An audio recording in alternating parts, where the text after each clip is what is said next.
Mayong buntag mga surround farmers, Mike Parago sa puno, ang Heroes ng Agusan del Sur. So karon nakita na to diri, nanaputay kini mga sidling ha, tong niagi kitong gi vlog na to. Update na ta karon kung napuntay informative kamay. Kini makita na to siya, dagko na. Lalo siya sa edad nga mga 2 weeks old or mga 16 days gikan na to pag suwing no, pagluyong na to. So ganina, tagaan nato siya og calcium nitrate. Ang atong calcium nitrate, isa ka balde, isa ka lata pod sa tinapa o 120 grams per 16 liters atong gihumol ni siya ganina.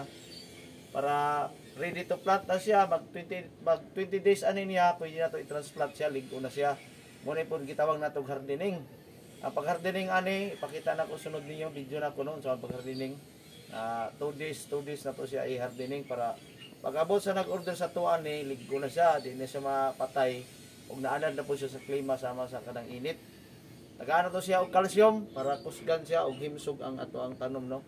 So kana lang sa karon no, kini ato gikan karon mga 5 days pwede na to i-deliver ni siya kay pwede siya i-transplant na to. So sa mag-order pa puhon ako no, i-PM lang ko.